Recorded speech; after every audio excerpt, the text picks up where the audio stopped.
What is তাকওয়া? তাকওয়া মানে কি? তাকওয়ার সংজ্ঞা অনেকে অনেক ভাবে দিয়েছেন। আমি সরাসরি সাহাবাদের কাছ থেকে একটা সংজ্ঞা আপনাদের শোনাচ্ছি। ওমরে ফারুক রাদিয়াল্লাহু তাআলা আনহু উবাই ইবনে কাব রাদিয়াল্লাহু তাআলা আনহুকে জিজ্ঞেস করেছিলেন, ইয়া উবাই মা হুয়া তাকওয়া? হে উবাই, তাকওয়া কি? তাকওয়া কাকে বলে? উবাই ইবনে কাব তিনি প্রশ্নের উত্তর না দিয়ে উনিও আবার প্রশ্ন ছুড়লেন। তিনি বললেন, ইয়া আমিরাল মুমিনিন, আমা সালাকতা তরিকান যা শাউক?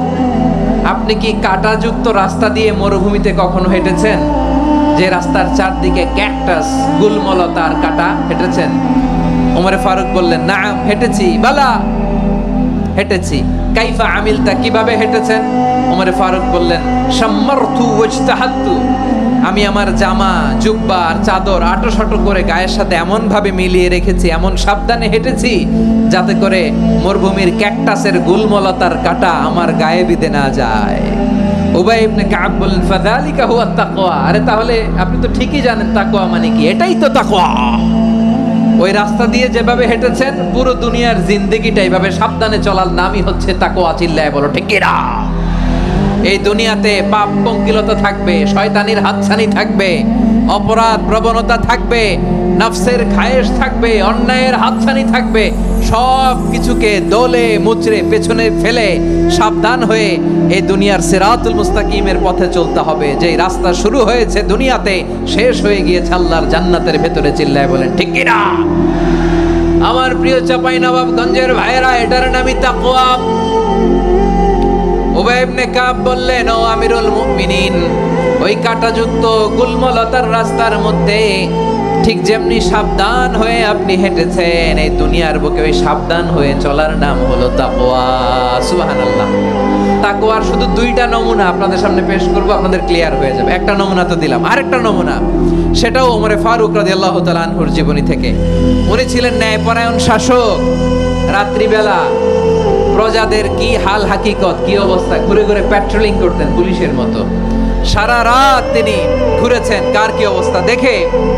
শেষ রাতে তিনি ফিরে আসতেছেন। তিনি থাকতেন, সেই বুখারীতে এসেছে, কানা ইয়াসকুনু ফি আওয়ালিল মদিনা, মদিনার উঁচু এলাকায় থাকতেন।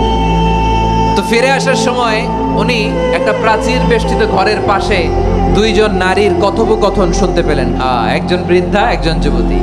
উনি কান লাগিয়ে শুনতে পাচ্ছেন। বৃদ্ধা মা, ওমরে ফারুক কাউকে দেখতে পাচ্ছেন না, শুনতে পাচ্ছেন। বৃদ্ধা মা তার যুবতী মেয়েকে বলে, এই তাড়াতাড়ি উটের দুধ দহন করে উটের দুধের সাথে পানি মিশাও, তাইলে কালকে বাজারে মদিনায় বেশি দামে বিক্রি করা যাবে, লাভ হবে অনেক।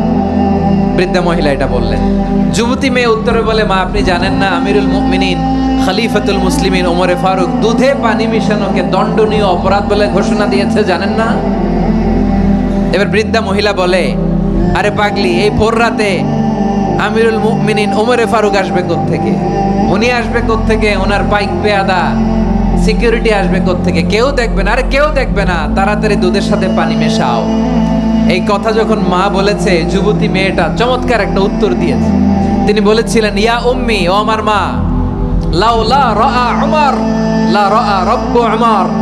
ও আমার প্রিয়তমা মা, আপনি ঠিকই বলেছেন, গভীর রাতে ওটের দুধে পানি মিশালে ওমর দেখবে না, কিন্তু মা খেয়াল রাখবেন, ওমর যদি নাও দেখে, ওমরের রব কিন্তু দেখে। চিল্লায় বলেন ঠিক কিনা?